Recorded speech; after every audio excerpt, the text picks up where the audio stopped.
शिवहर के वर्षा meeting hall में आयोजित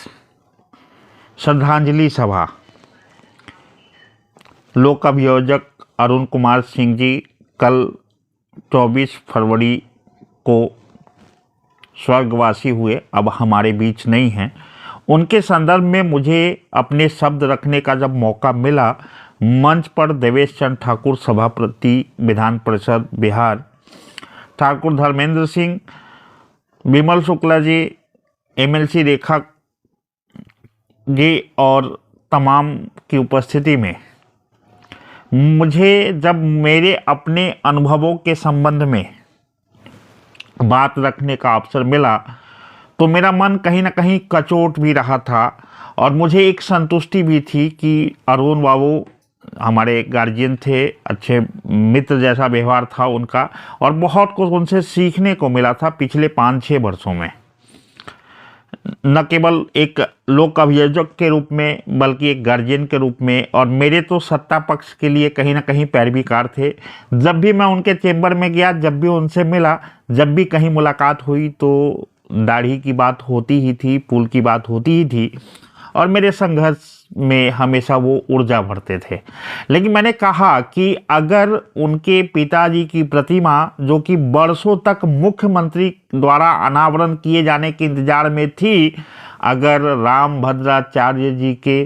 कर कमलों से और उनके द्वारा अगर अनावरण नहीं हुआ होता तो आज अरुण बाबू हमारे बीच नहीं हैं, उनकी एक जिम्मेवारी, एक लक्ष्य अधूरा रह जाता। खैर, अभी कुछ दिन पहले वहाँ आयोजित उनके पिताजी के नाम से जो पुस्तकालय है,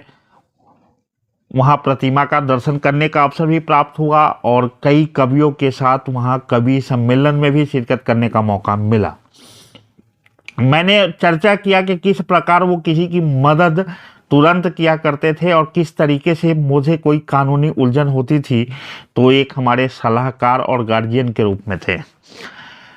ये तय है कि सत्ता, सरकार, पार्टी, राजनीति, सब सच्चाई अपनी जगह है, लेकिन इस सच्चाई से इनकारा नहीं जा सकता कि अगर इन समय पर हम जैसों के सलाह नहीं होते और निश्चित रूप से प्रस्ताव भी हम जैसों के नहीं होते कि क्यों ना रामभद्राचार्य जी से अनावरण करा दिया जाए आपके पिताजी का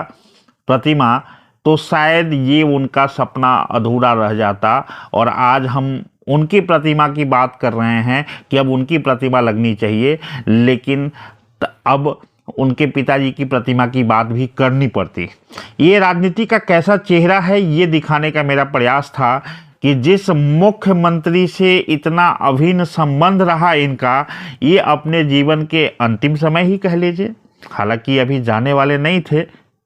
शारीरिक समस्याओं के कारण गए, लेकिन मेरा केवल इतना दर्शाने का मकसद था कि इतने मुख्यमंत्री के करीबी लोग भी जब अपने पिता के प्रतिमा के अनावरण के लिए कई बार प्रोग्राम बना, कई बार फेल हुआ, तो हम जैसे ने ज़रूर ये कहा था कि आपके गांव में, आपके जन्म धरती पर पता नहीं कैसे कैसे नेताओं के पैर पड़ेंगे, झक मारकर मुख्यमंत्री आएगा, रामभद्राचार्य का कमल मतलब कर कमल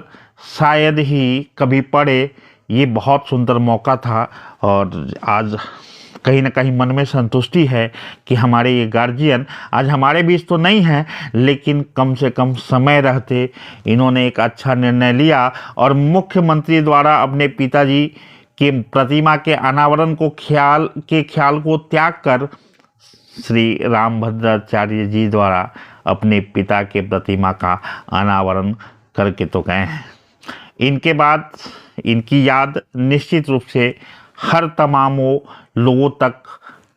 होनी ही है, इनका चर्चा होना ही है, इन्हें लोग याद करेंगे ही, और ख़ास करके वह लोग जो निश्चित रूप से इनको करीब से जानते हैं। मुझे तो कई बार बहुत लंबी लंबी बातचीत का अवसर मिला, कभी इनके घर पर, कभी इनके चेंबर में और कभी कहीं किसी कार्यक्रम में मिल जाने का मौका मिला। एक अफसोस और है कि 23 मार्च को होने वाले सामूहिक उपनयन संस्कार में इस बार अरुण बाबू की कमी खलेगी। पिछली बार तो पूरा गार्जियन की तरह डटे हुए थे कार्यक्रम में।